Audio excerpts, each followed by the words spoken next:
Hey guys, welcome back to the 4x2 Wagon family, and today I want to show you guys how to change the oil in your car.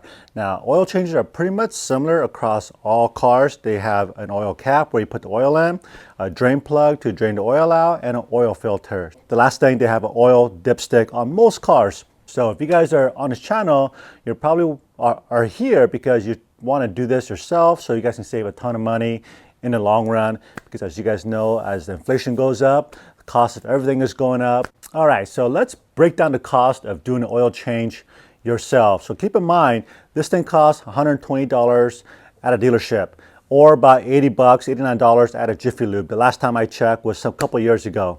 So first of all, this is for my 2016 Sienna, but the cost of the material doesn't really change a whole lot. It's very similar, okay? So for example, this OE filter by Toyota, you can buy it at Walmart for $7.78. They carry Mopars, Ford filters, K&N filters. They got all kinds of filters. Now, I get my oil at Costco, and you can get a box of oil that comes in a box like this, and you get two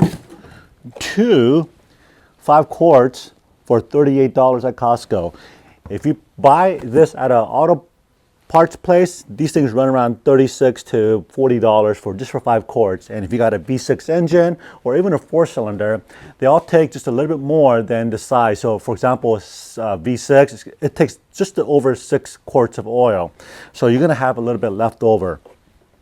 Okay, and then you'll need just a basic tools, and this is just a basic socket set. You guys can pick up any place. Harbor Freight's got this whole set for, now this is not a Harbor Freight, but they got a whole set for, you know, around $15 to $20. Okay, you'll need a filter once you're done draining it, and then you'll need a catch bucket or a container like this. And this thing is specifically for oil changes, but I use this thing for everything. So as the oil drips in the pan, you can dispose it properly. Up front, you're gonna need just a little bit of investment to buy some tools, a funnel, and a catch can for your old oil. But you guys are gonna pay for that in the very first oil change. So you're kind of in this for the long haul if you guys want to do this yourself. And there's a proper procedure, and I'll go over that at the very end of the video, how to dispose your oil. And it's very simple. All right, so let's get started on the next step. So let's talk about the filters real quick. When you go buy your filters, you can go to any auto parts place and just tell them you got whatever car you have, and they'll have it over the counter. Again, Walmart has whatever you need as well as far as filters go. There are 2 types of filters. It may look like this, which is a traditional kind of a canister built in. So this is basically inside this, or most newer cars are going with this little, you know, type of filters. It's cheaper, and that's why this thing was under 8 bucks. This is around $12. This is for my daughter's Toyota 4Runner, and this is for my Sienna. So this is a newer, and her 4Runner is a little bit older. And also you'll need some sort of a jack to jack up your car. I wouldn't recommend using a car jack. You could, but just make sure you got a safety jack underneath it, just in case that whatever scissor jack you have in your car you're using might break. These safety jacks are nice, just so that if you're under the car, you know, doing whatever, it's not gonna crush you. So that's gonna be your life insurance right there, that safety jack. Okay, and then lastly, I recommend buying like a box of latex or rubber gloves at Costco. These are like around $7 for, what is this, like 100 gloves for about 7 bucks. And paper towels at Costco. These are pretty cheap as well. So there's a little bit of cost involved here, but like I said, when you purchase all the material up, it's gonna pay for itself the very first day. Okay, so when I'm changing the oil, this is your dipstick right here. You can pull it, and you guys can see the current level of your oil and the color as well. And then this is where you guys can check to see what grade oil your car takes. In this case, this takes SAE 0W20. So when you're going down to Costco, just make sure you're getting 0W20 that matches your gas cap. All right, so if you've never jacked up a car before, well, this is where you want to jack it up, is right here. Every car has a little mark underneath this rocker panel right here. There's a line on every single car. This tells you where to jack up your car. You have one here, one in the back, on every corner. And that's where you want to jack it up from, and then also have a safety jack stand supporting just somewhere close to that to your body. Now, you don't need to go up this high, but the reason why I got my van jacked up high today is so that I can get my camera under here and show you guys what to look for and what to do underneath the vehicle. So let's crawl under here. So I got my catch can right here. There's the oil drain plug is right here. And so it's going to squirt out like on an angle. You want to make sure that your catch can is in a good place. Okay, so I got my 14 millimeter socket, and just know that these aren't on here very tight, and when you put it back on, you don't want to crank this down tight. Even though you might think, oh, I don't want any oil come out, the tendency is that people will over tighten this bolt right here, and if you over tighten it, you're going to strip this thread inside and you're going to ruin your entire oil pan here. So oil pan, then you have to replace the whole thing. Okay, so once you crack it loose, this is where you want to kind of go slow. And the first time, the tendency is that you're going to make a big mess, and that just kind of goes with changing oil. So what I like to do is I like to push the bolt towards the oil pan so that I have good control over the flow. Because once you get this unthreaded, I'm just going to basically, in one swift motion, I can see oil coming out right here, out of my hand. I'm just going to pull this bolt out really fast so the oil can just go right into the pan and not get on my hands too much. There you go. See that? Just like that. So this is why you want some rubber gloves. And we're just going to let this oil drain out for a little bit. And as it's coming out here, it's good to just kind of take a look here, and it should look like this golden brown color. Now, black doesn't necessarily mean that your oil is bad, but the darker it is, generally just means that it's been your oil's been worked. And if you can change your oil, when you do change your oil and it looks like this color, that's good. All right, so the oil is basically dripping out slowly. I can put the plug back in. Now, one thing I want to talk about here that's really important is that all drain plugs have some sort of a washer that goes on here. So when you go get your oil at the auto parts place, make sure you ask for the drain plug washer. It might be a crush washer, it might be plastic or whatever. So I got me a new washer right here. This is just a little crush washer, and these are like under $1. Like I think this was 56 cents at Napa. Okay. Then where's that hole at?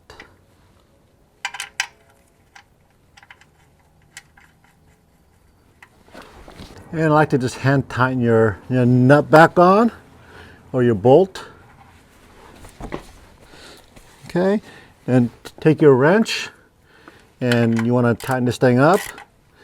And the way I do it is, if you don't have a torque wrench, and a lot of you may not have a torque wrench, which is fine, and just know that this is a 14 millimeter bolt. It's not that big, so you don't need to crank on it too hard. So just with one hand, get it snug. Okay, if you feel like there's going to be like a dead spot where you can't go a whole lot further without putting a lot of force on it, at that point, maybe like a 2-knuckle turn right here. So if it's like this, you need to push down, and you can see 2 knuckles right here. That's good enough. Okay, there you go, just like that. That's it. And then take your paper towel and just clean up the excess oil that came out. Okay, just like that. All right, so now we're going to be changing out the filter.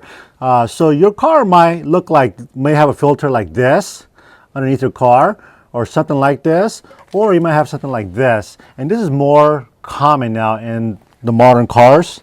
Like in the last, I would say 10 years, we're seeing more filter kind of like this style. So with that being said, this is the actual filter that we're going to put inside of your oil filter right there.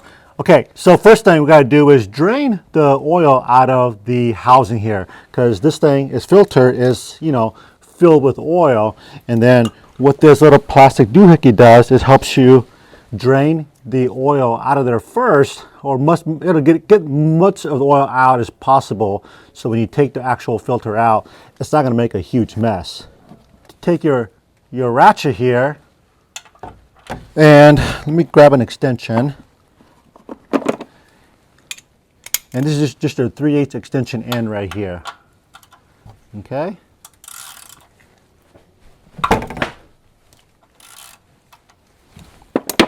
And that's going to remove this bottom bolt right here. Now when you remove this, just a little bit might come out. Okay, there you go. You see, not much. And then we're gonna just take a rag and we're gonna clean this. And then your kit comes with these small O-ring and then the big one. Okay, so now let's take this plastic doohickey here, and all you're gonna do is shove it up in there, push it in really hard. And you can see the oil coming out. And you're still gonna get some on your hands. Okay, so I let it drain a little bit more. The more you drain out of here, the less mess it's gonna make. But there will be still a little bit of mess. So this thing just kind of helps for the most part. So to take this thing off, just kind of twist it and pull it at the same time. Okay, and look at that. It pulled that little O-ring out at the same time here. And we can discard that. That piece we're gonna be throwing away. Okay, we're gonna slide our filter wrench on there and our 3/8 extension. Okay, and then once you break that loose, you can undo this by hand. Okay, and then again, this is kind of like a drain plug. When you undo this cartridge housing here, just go slow. You don't want this thing to just drop, because if you do, you're gonna make a mess. And that's what we're trying to avoid, is making a bunch of mess. See the oil coming out right there?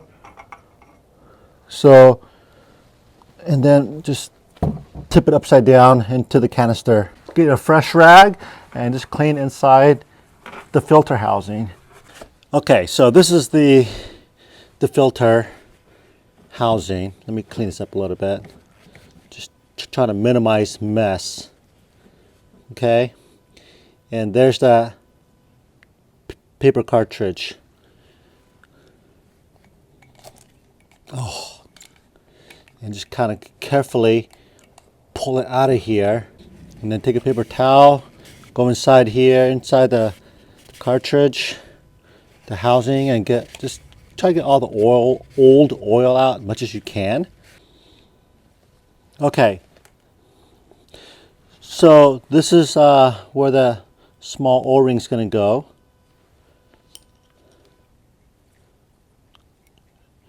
So I'll make sure that's seated in there nicely. And come back with the little round bolt.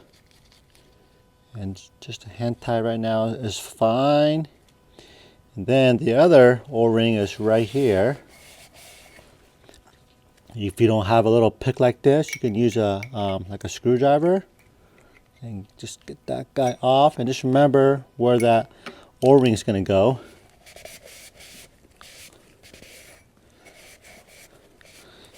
And again, I try to get it nice and clean.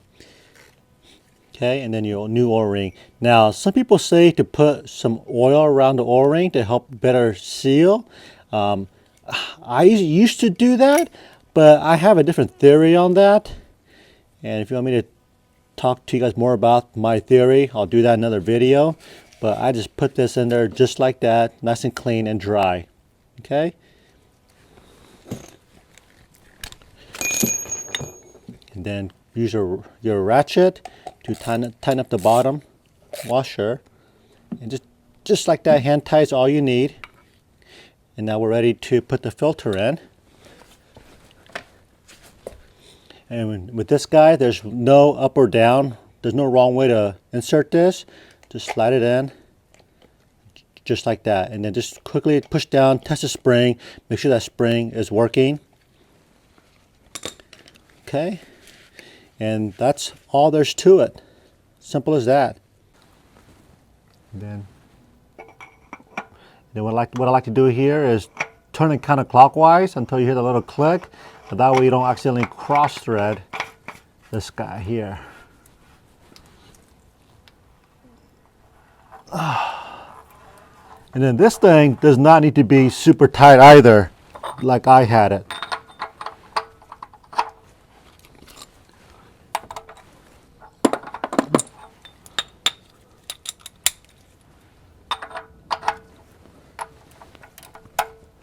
Okay, and then tying it down.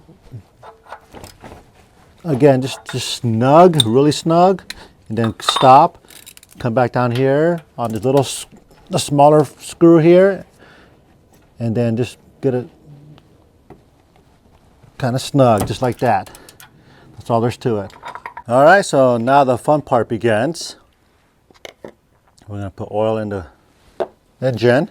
All right, so now let's put oil in the engine. If you don't know how much to put in here, like I said earlier, grab your owner's manual and just go to the very back where the index is and look for oil. Okay, so here it says oil, engine oil. Go to page 600.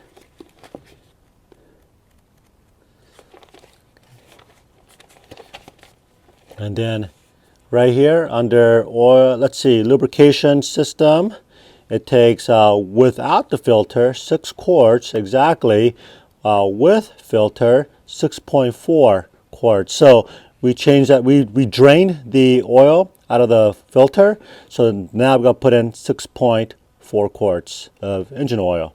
All right, so this is 5 quarts, so we're going to put all 5 quarts in here, the whole bottle.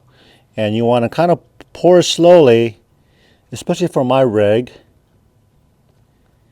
because the funnel doesn't go all the way down. There's a little stop right there. So I got to control the flow a little bit.